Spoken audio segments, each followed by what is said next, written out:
Distinguished speakers recognized for 1 minute. Thank you very much, Madam Speaker, and I thank the gentleman for yielding once again. I salute him for his leadership, the third bill in 2 days that he has brought to the floor. Thank you. Yesterday for the ERA and Violence Against Women Act. Today, here we are in this legislation, here for the Dreamers. Madam Speaker, this issue is near and dear to my heart, but more importantly, to my head. This is so important for our country. 3 years ago, I came to the floor and I spoke about our Dreamers for 8 hours and 6 minutes. Have no fear, I will not use my speaker's minute to that extent today. But I wish I could, because I have so much to say about what Dreamers mean to America. So I rise with tremendous pride, joy, and hope this day that as the House prepares to take this momentous step toward our democracy, passing H.R. 6, the Dream and Promise Act. I want to salute some of our leaders in Congress as I acknowledge the distinguished chair, Mr. Nadler of the committee, but Congresswoman Lucille Roybal-Allard, the godmother of this legislation, who carries forth a commitment to our newcomers to our country. It's in her DNA, same commitment of her father, the late Mr. Chairman Ed Roybal, as he championed newcomers to our nation. She has been with this legislation for 20 years that I know of. And it was she and Howard Berman who introduced it initially a generation ago.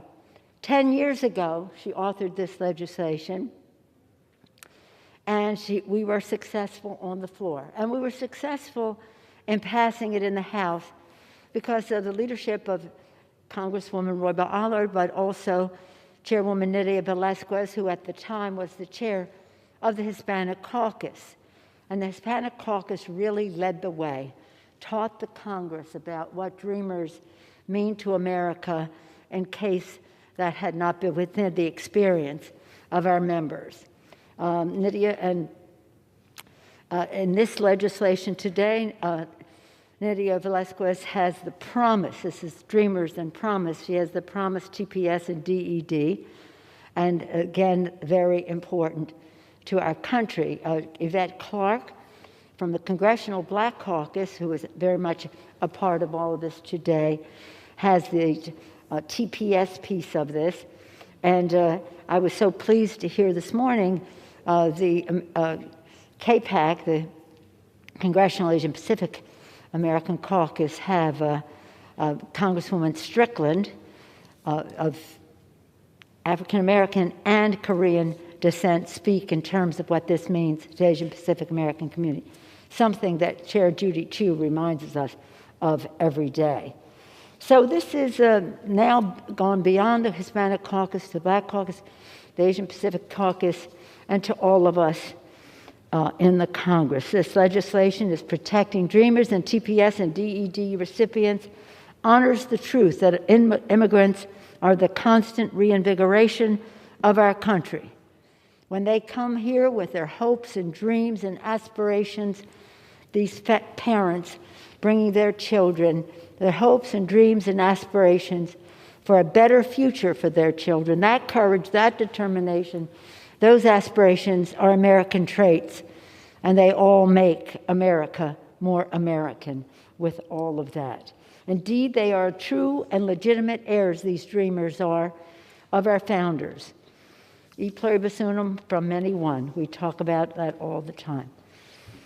Many in this chamber have been part of the fight to protect our patriotic Dreamers for years. As I said, when I stood here for 8 hours and 6 minutes, the longest speech and record in the House in history about the Dreamers, I was reading letters that my members were handing me, the story of the Dreamers. And then Mr. Stanton mentioned, there are teachers, there are professionals, there are CEOs, there are entrepreneurs. They contribute to our community in every way. And I was so pleased to hear him talk about that, because one of the first meetings I ever was to about Dreamers was under the leadership of one of his predecessors, well, not his, but the predecessor of some of our members from Arizona, that would be Congressman Pastor, Mr. Chairman Pastor. Mr. Grijalva, and Harry Mitchell, all three, had a meeting at Arizona State University about helping these young people. That was in 2007.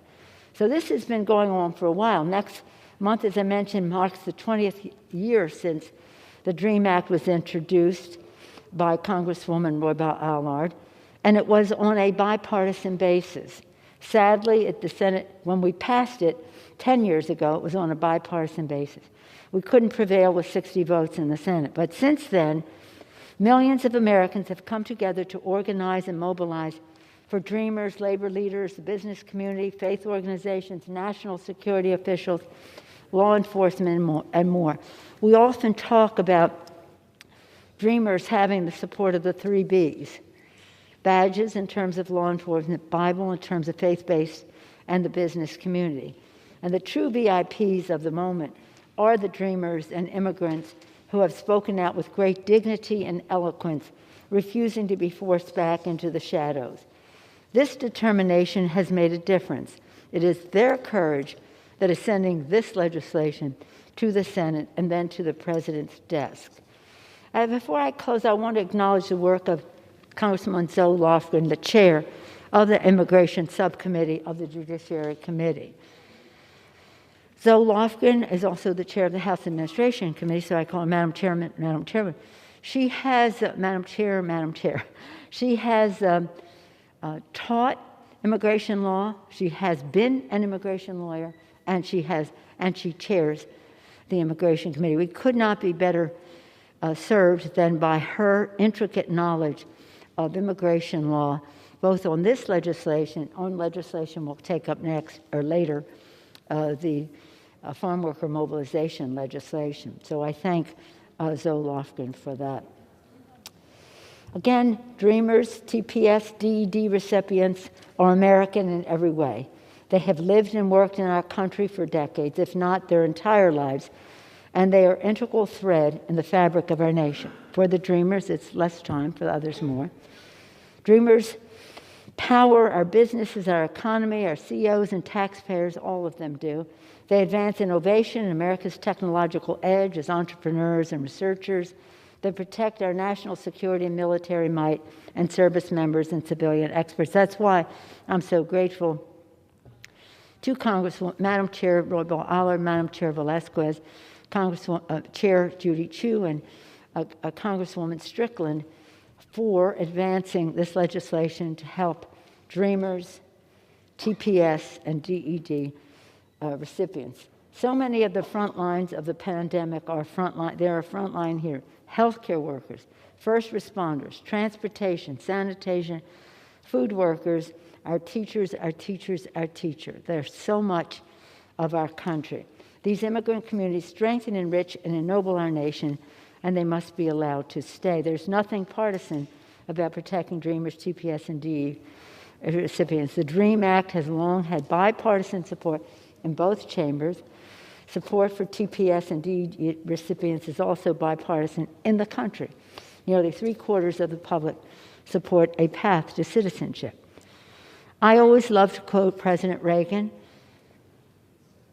In his last speech as President of the United States, his last speech, this is his last message as President to the American people, he said, "Thanks to each wave of new arrivals to this land of opportunity, we're a nation forever young, forever bursting with energy and new ideas, and always on the cutting edge, always leading the world into the next frontier. This quality is vital to the future, our future as a nation. If we ever close the door to new Americans, our leadership in the world would soon be lost." With that, I urge a bipartisan vote and yield back the balance of my time. Gentlelady yields back. Gentleman from Ohio. Madam Speaker, could I inquire the amount of time remaining for each side? Gentleman from Ohio has 13 minutes.